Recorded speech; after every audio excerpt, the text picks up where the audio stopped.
দোলা ভাই, আপনি আমার সাথে কি করছেন? আমি তো আপনার ছোট বোনের মতো। তারপর দোলা ভাই আমাকে বলল, তুই কি চাস তোর বোনকে আমি ডিভোর্স দিয়ে দেই? আমি বললাম, না দুলা ভাই, তাহলে আমি যা করছি তুই তা করতে দে। আর যদি বেশি ভাড়া ভারী করছ তাহলে আমি তোর বোনকে তালাক দিয়ে দিব। আমি বললাম, দোলা ভাই, তাহলে আপনি আমার সাথে কি করতে চাইছেন? তারপর দোলা ভাই আমার সাথে এমন আচরণ করতে চাইল, তাতে আমার দম বন্ধ হয়ে যাওয়ার মতো অবস্থা হলো। আমি আর কোনো কথা বলতে পারলাম না। ওমা হঠাৎ দেখি সে আমার সাথে অন্য রকম আচরণ করতেছে। রাগে আমি দোলাভাইকে একটা জোরে ধাক্কা মেরে ফেলে দিই। ধাক্কা মেরে ফেলে দেওয়ার পর দোলাভাই ক্ষুব্ধ হয়ে আমার সাথে যা করলো তা শুনলে বন্ধুরা তোমাদের মাথা গরম হয়ে যাবে, হাটের কাজ করতে বাধ্য হবে। তাহলে চলুন বন্ধুরা, গল্পটি শুরু করি। গল্পটি শুরু করার আগে বন্ধুরা, তোমাদের নিকট আমার বিশেষ অনুরোধ, দয়া করে তোমরা আমার চ্যানেলটি সাবস্ক্রাইব করে আমাকে সাপোর্ট করবা। হ্যালো বন্ধুরা, আমার নাম অহনা রহমান অনু, তবে সবাই আমাকে অনু বলে ডাকে। প্রিয় বন্ধুরা, গোপনীয়তা রক্ষা করার জন্য আমি এখানে আমার নাম ব্যবহার করলাম। আমার গ্রামের বাড়ি রাজশাহী। আমার বাবা একটি বেসরকারি কোম্পানিতে চাকরি করে, আর মা গৃহিণী। আমার 2 ভাই 2 বোন। আমি এবারে ক্লাস 10-এ পড়ি। চাকরির কারণে বেশিরভাগ সময়ে আমার বাবা বাড়ির বাইরে থাকেন। আমার 2 ভাই, এক ভাইয়ের নাম শফিকুল, আরেক ভাইয়ের নাম রফিকুল। সবেমাত্র তারা বিদেশ গিয়েছে, তারা এখনো বিয়ে-শাদী করে নাই। তারা দুজনেই বিদেশ প্রবাসী। একজন থাকে দুবাই, আরেকজন থাকে মালয়েশিয়ায়। আর আমার বড় বোন, যার নাম উর্মিলা রহমান উমি, তবে সবাই তাকে উনি বলে ডাকে। সে গত বছর অনার্স ফার্স্ট ইয়ারে উঠেছে, আর আমি এই বছর এসএসসি পরীক্ষা দিব। আমরা দুজনেই দেখতে প্রায় সমান সমান হয়ে গিয়েছিলাম। আমাদের পরিবারে আমরা দুজনেই ছিলাম অনেক সুন্দরী, তবে আমার বড় বোনের চাইতে সবাই বলে আমি নাকি অনেক সুন্দরী। চোখগুলো নাকি আমার অনেক টানা টানা, আমাকে দেখতে নাকি অনেক আবেদনমা লাগে। আমার ক্লাসের বন্ধুরাও আমার দিকে মাঝে মধ্যে অপলক দৃষ্টিতে চেয়ে থাকে। তাদের চাওয়া দেখে মনে হয় আমি নিজেকে বিশ্বসুন্দরী দাবি করতে পারি। বন্ধুরা, সেটা ছিল আমার আবেগ, আমার কল্পনা। প্রতিদিন আমি স্কুলে যেতাম, স্কুল থেকে বাড়িতে ফিরতাম। খুব ভালোই চলছিল আমার দিন। হঠাৎ একদিন আমি পিছনের দিকে চেয়ে দেখি, একটি মোটরসাইকেলে করে একটি ছেলে আমার পিছু নিতে লাগলো। ছেলেটিকে দেখতে অনেক হ্যান্ডসাম মনে হলো। প্রথম দিন আমি কিছু মনে করলাম না। এইভাবে 1 সপ্তাহ নাগাদ আমি ফলো করলাম। ছেলেটি আমাকে ফলো করছে, আমার সাথে কথা বলতে চাইছে, কিন্তু আমি তো তাকে চিনি না। কি করে আমি তার সাথে কথা বলবো? আর সেই বা কেন আমার পিছু পিছু ঘোরে? আমার মনের ভিতরে সন্দেহের গুড় পাক খেতে শুরু করল।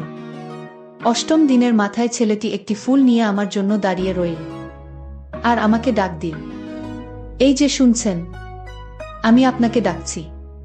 তারপর অত্যন্ত বিনয়ের সাথে আমাকে একটি ফুল দিল। ফুলটি খুবই সুন্দর ছিল। আমি বললাম, ভাইজা, আপনি কেন আমাকে ফুল দিচ্ছেন? তখন সে আমাকে বলল, আমি আপনাকে কেন ফুল দিচ্ছি? ও আচ্ছা, তাহলে শুনুন। অপরিচিত কাউকে যদি ভালো লাগে, তাহলে এই ভালো লাগাটা প্রকাশ করার জন্য সর্বপ্রথম ফুল দিয়ে প্রকাশ করায় আমার কাছে বেটার মনে হচ্ছে। আমি বললাম, ও আচ্ছা তাই তো, আমাকে আপনার কেমন লাগে?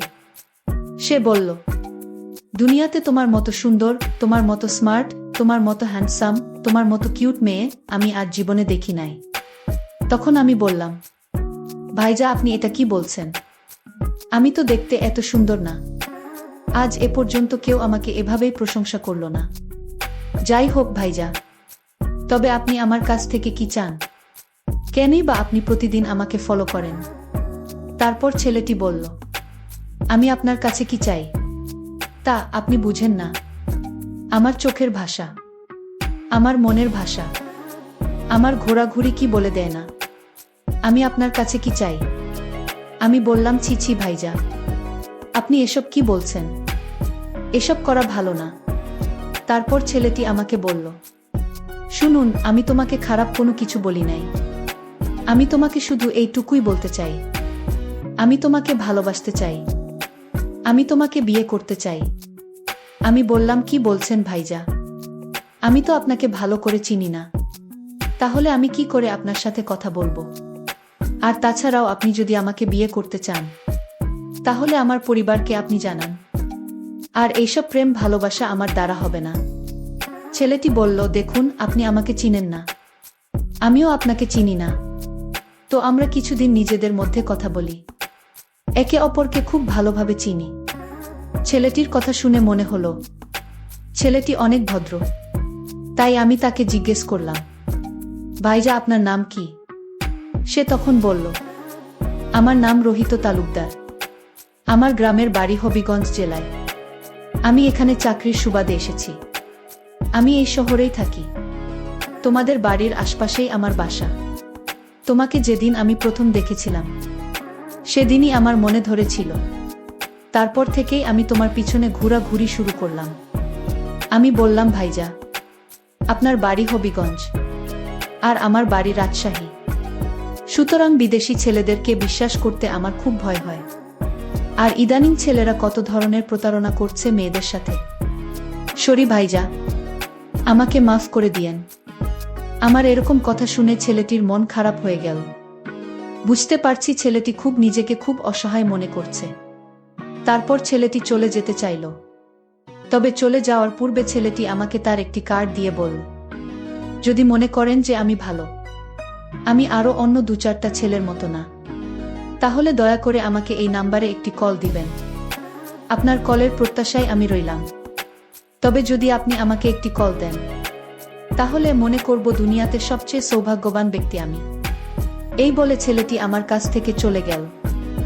আমিও বাড়িতে চলে আসলাম। বাড়িতে এসে ফ্রেশ হয়ে খাওয়া দাওয়া করলাম। দেখতে দেখতে সন্ধ্যা হয়ে গেল, তখনও রাত 9টা বাজে। হঠাৎ আমার এই ছেলেটির কথা মনে পড়ল। তার কার্ডটি হাতে নিলাম, তার নাম্বারটা দেখলাম, একবার ভাবলাম কল দিব কি দিব না। আমতা আমতা করে হঠাৎ ছেলেটির নাম্বারে একটি কল দিলাম। ছেলেটি আমার কল পেয়ে মনে হলো যেন আনন্দে উল্লাসিত হয়ে গেল, আর বলতে লাগলো, আমি সত্যিকার অর্থে অনেক ভাগ্যবান। আপনি যে আমাকে কল দিবেন তা আমি কখনো কল্পনাও করি নাই। ভেবেছিলাম আমি যাকে জীবনে একটিবার পছন্দ করেছিলাম সে হয়তো অন্য কারো হয়ে আছে, যে জন্যই সে আমাকে না করে দিয়েছে।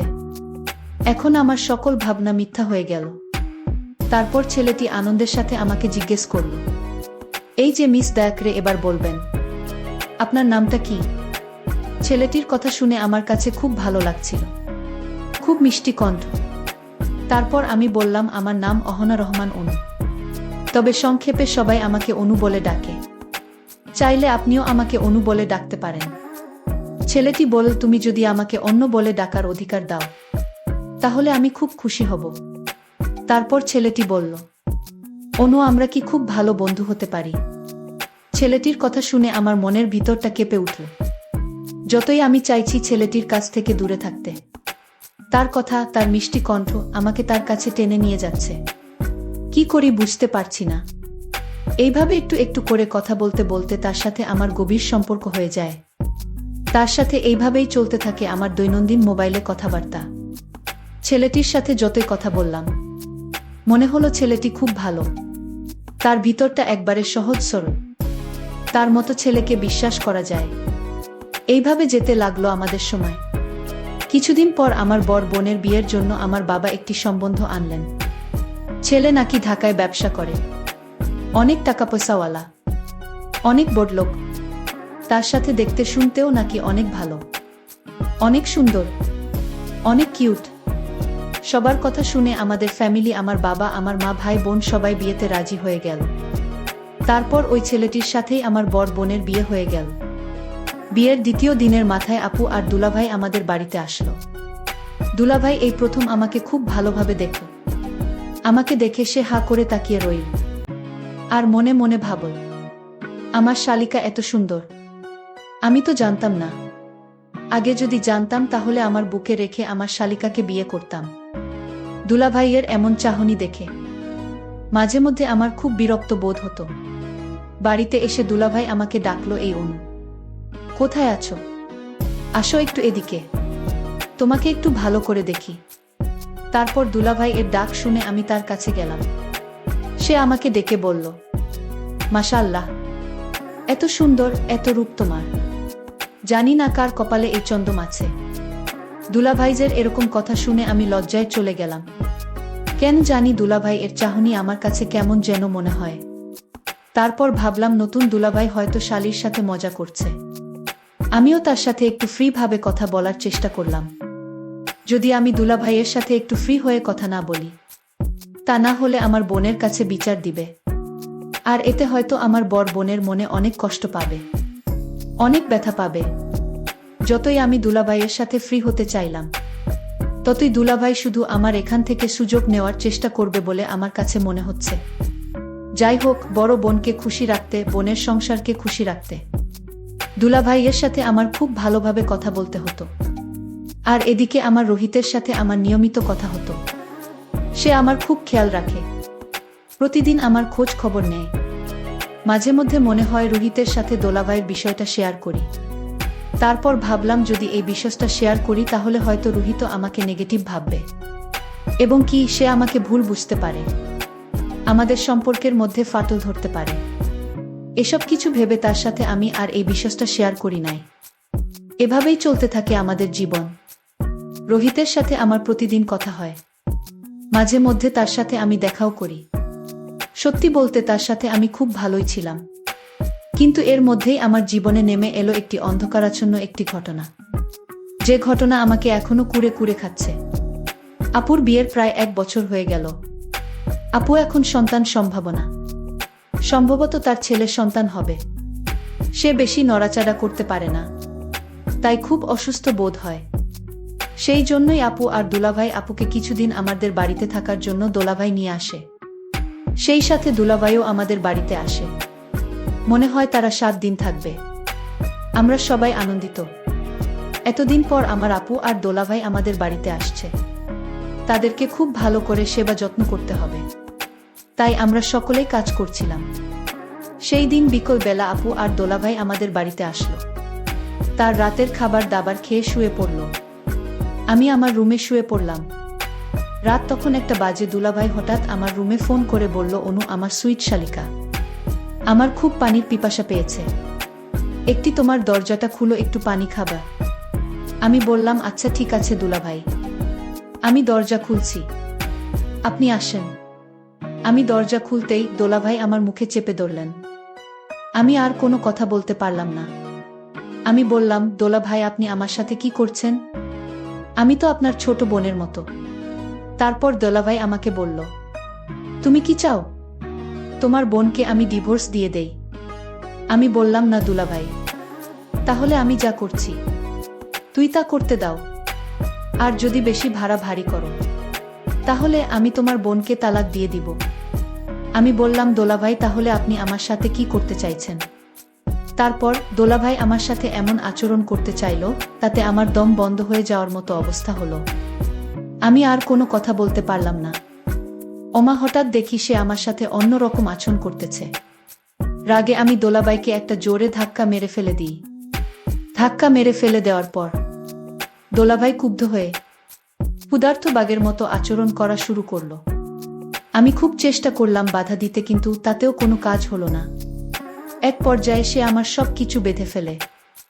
আমি তার কাছে হাত পা ধরে ক্ষমা চাইলাম, তাতেও কোনো কাজ হলো না। আমি বললাম, দুলাভাই প্লিজ আমাকে মাফ করে দেন, আপনি আমার সাথে এমন করবেন না। তারপর সে আমায় বলল, দেখা অনু, আজকে প্রায় 2 মাস হলো তোমার বোন অসুস্থ, তার সাথে আমার কিছুই হয় না।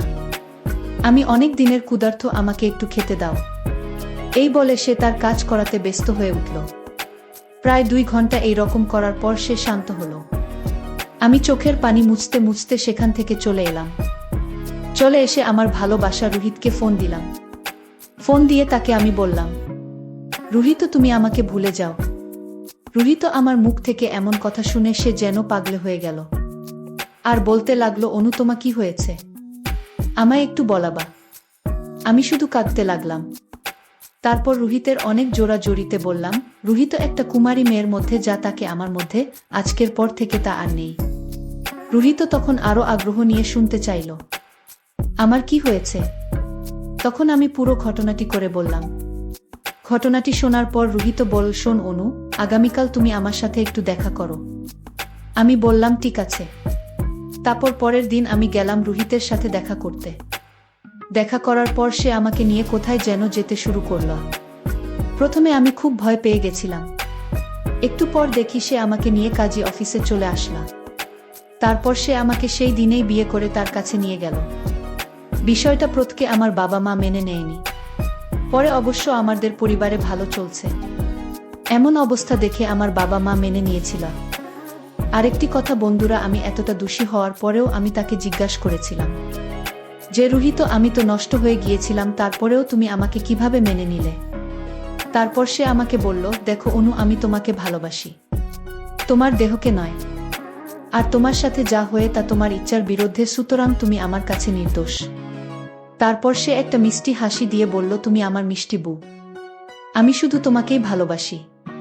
পরিশেষে বন্ধুরা, আমি বলবো, ভালোবাসা শুধু চেহারা দেখে হয় না। সত্যিকারের প্রেমিক প্রেমিকার হাজারো ভুল ত্রুটি মার্জনা করে পাশে থাকার চেষ্টা করে। আমার স্বামীও ঠিক সেই রকম একটা মানুষ ছিল। বর্তমানে আমরা খুব সুখী পরিবার। বন্ধুরা, আজকে এই পর্যন্তই। আমি আবার আসবো নতুন কোনো গল্প নিয়ে। ভিডিওটি ভালো লাগলে একটি লাইক দিন। আর তোমরা যদি এরকম ধরনের নতুন নতুন ইন্টারেস্টিং ভিডিও পেতে চাও, তাহলে দয়া করে আমার চ্যানেলটি সাবস্ক্রাইব করো। ভিডিওটি দেখার জন্য তোমাদের সকলকে অসংখ্য ধন্যবাদ।